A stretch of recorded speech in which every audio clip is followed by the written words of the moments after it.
up the top, it's time for another video to drop, and today we are jumping straight into TEW 2020. That's right, Total Extreme Wrestling, the booker game for the booker man that can book what your booker can't. But ladies and gentlemen, TEW 2020's beta is currently out right now. The full game is not out, so don't be expecting a full-blown save that we're gonna have many episodes in, because I got some ideas up in this noggin right here for when that official game drops and we're able to play many moons on TW, because at the moment you're only allowed to play games in the month of January and February, but our NXT January 2015 save fits right on in with that. And you know what? I'm gonna be Paul Heyman in the game as the head booker of NXT. That's right, I'm taking over the developmental company. That's right, Vince McMahon can call me up on my phone at any moment and say, hey, I want so-and-so in a month on main roster. You got a month to get rid of them. You got a month to write them off. And I'm gonna have to say, okay, I can't deny you. I can't tell you otherwise because I work for you. So that, my friends, is what we're getting into today. We're going to be booking the first episode of NXT here in January 2015. And then I'll give my little review of what I think of TW 2020 at the end of the video. So make sure you stay tuned for that. If you are new, go ahead and hit that subscribe button, baby. We're on the road to 20,000 subscribers. If you want to, go ahead and hit that like button as well. It really helps out the channel. But enough talking. Let's start walking and let's start booking. All right, well, we get our owner goals on the second day sim. I didn't really do much on the first day sim. I'm not gonna really show me playing the entire thing out. I mainly, when I do these CW videos, I like to just show you guys what I booked and see the rating of what I booked. But I did want to go ahead and showcase what our owner goals are on this save, because that's going to influence what I book, and I want you guys to know how I'm booking. So without further ado, let's go ahead and take a look. Goal number 1. The financial balance of NXT must have improved to at least $10,000, and that expires in 1 year. And it's a critical importance. I'm gonna be honest here. I feel like that's very easy to achieve, because we've already gained $1,000 in a day. Now, I know with the drug testing that's going to happen in the game that we're going to go down into the negative, but I'm pretty confident we're going to rise right back out of it. Now, goal number 2, when the time expires, NXT must have gained popularity in USA. That's another one. Very easy in my opinion. Number 3, NXT must have risen to a size to at least medium. That's another easy goal in my opinion. You can't hire any wrestlers over the age of 45. Didn't really expect to do that here at NXT anyways. You can't hire any wrestler who's classed as having a high flyer style. All right, that one might be a little difficult, not gonna lie to you. And you can't hire any wrestler who is classed as having a psychopath style. Okay, I mean, I wasn't gonna hire New Jack, but that's a different story. But now, let's go ahead and jump straight on in to our first show here on TW 2020. Incident involving Connor. Before the show can start, what did Connor do? You better not have done anything stupid. Connor has gotten a lot of heat with the locker room due to his recent attitude, and there are signs that it could turn into a very bad situation if not handled soon. As his employer, you now have to choose how to deal with the situation. All right, a bad attitude, eh? A bad attitude. All right, Connor, you know what? I'm gonna give you a stern warning, all right? The incident has been handled. Nothing noteworthy has resulted from it. All right, cool. Sasha Banks and Ricky Steamboat had an incident. Sasha Banks was brought to wrestlers' court accused of failing to pick up her share of the tab at a bar. The judge, Ricky Steamboat, found her guilty and sentenced her to buy drinks for everyone after the show. Sasha Banks has the egomaniac personality and currently has normal morale. All right, interesting. This incident had a small positive impact. Interesting. All right, cool. A small positive impact. You love to see it. Dead it road, baby. Dead it road. And Byron Saxton had an incident together. Dusty Rhodes has been passing tips on microphone work to his protege, Byron Saxton. Oh, snap. So Byron might actually have some great mic work. Now, that's going to be very interesting. But now it's time to get to that first episode, seeing as we have now done the backstage incidents. Alright, so as NXT kicks things off here in 2015, Kevin Owens makes his way down to the ring, and with a microphone in hand, Kevin Owens essentially says something along the lines of, you know what? Yeah, I turned my back on my best friend in my very first night here after he had his grandest moment in the history of his career. Yes, I dropped Sami Zayn on an apron. And yes, the following Wednesday, I dropped Adrian Neville, another good friend, on the same apron. But it's nothing personal. It's about a prize. And I am a prize fighter, and I will do whatever it takes to get that NXT championship over my shoulder. It doesn't matter if Sami Zayn was the champion. It didn't matter if Adrian Neville was the champion. The result would have been the same at NXT TakeOver. I would have been the man that laid out the champion, and all the headlines would have read, Kevin Owens makes a statement. And a statement is to damn sure be made here tonight as well. Because I am challenging, no, I am demanding, Sami Zayn goes one-on-one with me for the NXT World Championship. But if you don't want to face me, Sami, there's going to be a lot of hell to pay. And that's when the crowd roars, not because of what Kevin says, but because from behind, Sami Zayn makes his return to NXT TV. He hasn't been seen since he was hit with that apron powerbomb, and he starts brawling. Hockey fights galore with Kevin Owens, and they brawl across the entire Full Sail University building. Ladies and gentlemen, that segment goes around 8-ish minutes, if you will. And we got a 47 rating for that segment. That's how we kick things off on NXT this week. And now we're going to head on over to our first match of the evening. In a decent match, Tyler Breeze defeated Alex Riley in 9 minutes and 35 seconds by pinfall with a beauty shot to give us a segment rating of a 45. Alex Riley had an in-ring performance of 37. Tyler Breeze had an in-ring performance of 45. So Tyler Breeze is obviously outperforming Alex Riley. And the crowd was very, very vocal that they were not thrilled to see Alex Riley. And I mean, I'm going to be honest here, I'm not really thrilled to see Alex Riley on my television screens either. But nevertheless, Tyler Breeze picks up the win. But as he's celebrating, Tyler Breeze is taking post-match selfies when suddenly, and you know how the gimmick is on the Titantron screen, you see the reflection of Tyler Breeze. Suddenly on that screen, some hackerish things pop up. A little bit of bars and a little bit of noise start coming from the Titantron, start coming from the phone. Tyler Breeze freaks out because his phone has officially been hacked, and the only thing that we see as the little bars are playing is a crow symbol.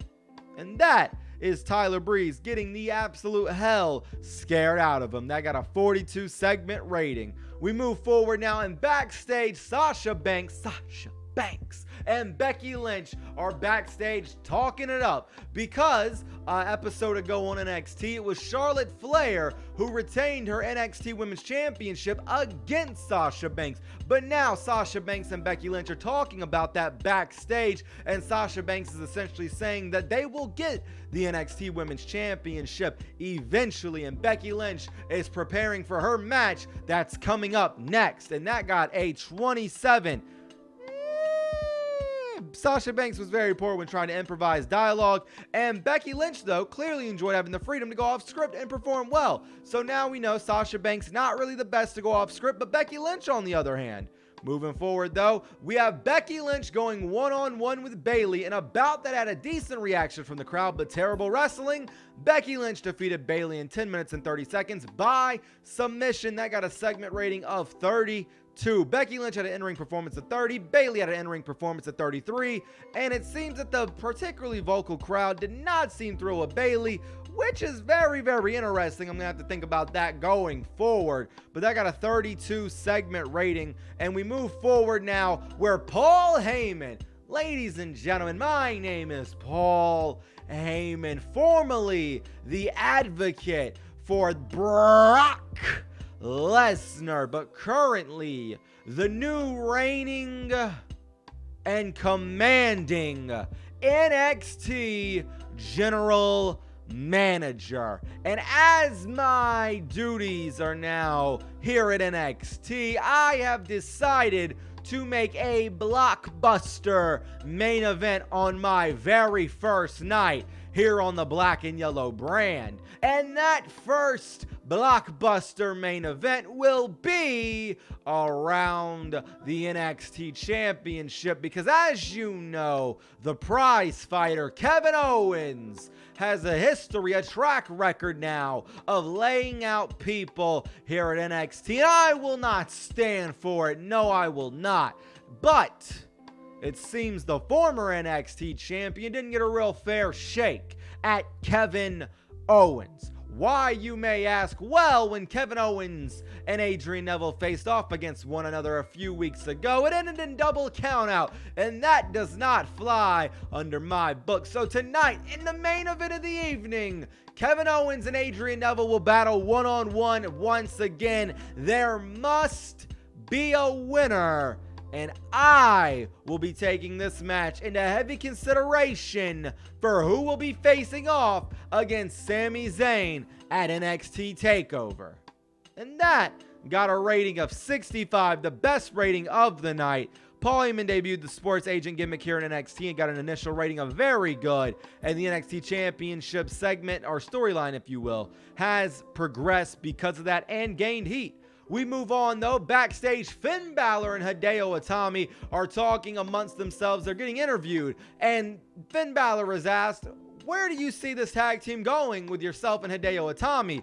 And Finn Balor goes to speak, but Hideo cuts Finn off and just simply says, the NXT Tag Team Championships. And Hideo walks off screen, and Finn Balor just looks over to where Hideo walked off screen, and then he looks back at the interviewer and just gives a simple nod of his head. Like, he doesn't really say anything. He doesn't say a word. He just simply gives a, all right, okay.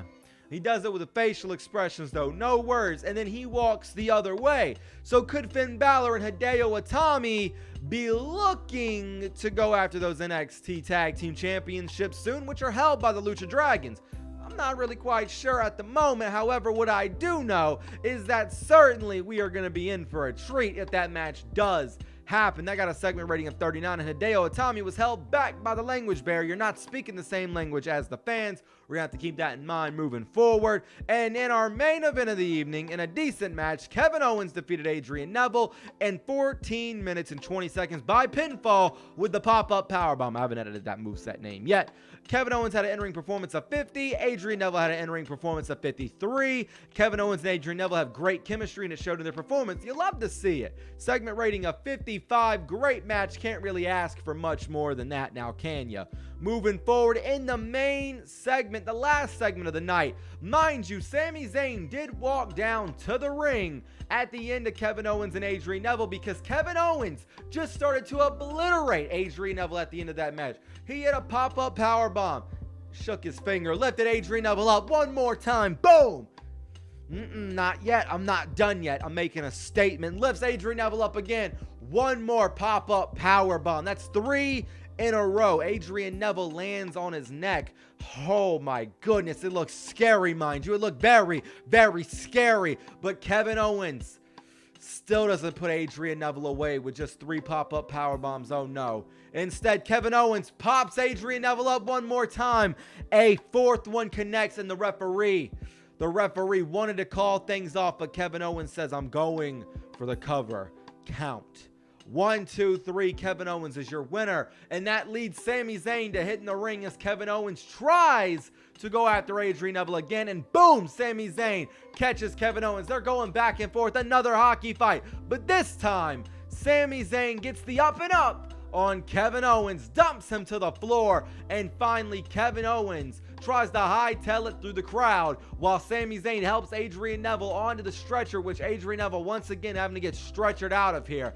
Sami Zayn helps Adrian Neville get stretchered out, helping him, walking with him, and that's where he meets Paul Heyman in the gorilla position. He looks Paul dead in his eyes, and Sami Zayn, with all the fire within him, says, Paul, I don't care about what you have to decide. I really honestly don't. With all due respect, I need Kevin Owens for the NXT Championship. No disqualifications, no countouts. After what he did to me, after what he did to Adrian Neville, I will not let him try to burn down the empire that me and everybody else here has built. Give me Kevin Owens. And Paul Heyman simply says to end the show, I'll see you next week to give you your answer. And that's how we end NXT for this week. That got a rating of 55. And overall, NXT has gotten a rating of 54. And we increased our popularity in 43 regions with no show notes, which I'd say we did pretty dang good. That'll do it for the first NXT booking here on TW 2020. So if you want to leave a like on the video, if you enjoyed it, really does help out the channel. Subscribe if you are new, because we're on the road to 20,000. But ladies and gentlemen, if you want my honest opinions about TW 2020 from what I've played around, I'd like to say around 6 hours now into TW 2020. I've put in a lot of time into the game, just going around the menus mainly. My big critique at the moment is that the UI is very, very clunky, I'd say. Not in a bad way, because there's a lot of positives, I'd say. There's a lot of positives the way the UI is set up. It just is going to take so much time to get used to the change of it. Now, the color scheme of it doesn't really affect me too much, because as you guys know, I am colorblind, so it's not too hard on my eyes. I did have to turn off the colors of the numbers because I just couldn't see it at that point. A lot of things are really interesting about this TW. I'm not really too sure if I can give a full review yet, obviously, but what I will say is that controlling a developmental company is so much fun, man. I have another save going on right now, and seeing a lot of stuff that happens with the developmental companies, it's just going to be really interesting once the full game comes out and I'm able to really sink my teeth into a save. Another thing that I really like, the pre-booking is so dope that you can actually add your road agent notes. I can't remember exactly if that was in TW 2016. I don't believe so. I don't believe you were able to add your road agent notes to pre-booking. That means that I'm probably going to pre-book a lot now in the game because of that. I think that's a really, really dope addition. I'm really a fan of a lot of the changes that I've seen in the game, specifically with angles. I noticed that being able to add those road agent notes, while they are a little simple, I think that it's going to go a long way in the long term of this game. Another thing I really like is a couple of the road agent notes inside of matches. Now, that's a lot of under the hood stuff, if you will, but overall, I think TW 2020 is about to be really dope. Of course, I got to get used to the AI. I got to get used to the user interface once again, now that it's completely different than it really ever has been.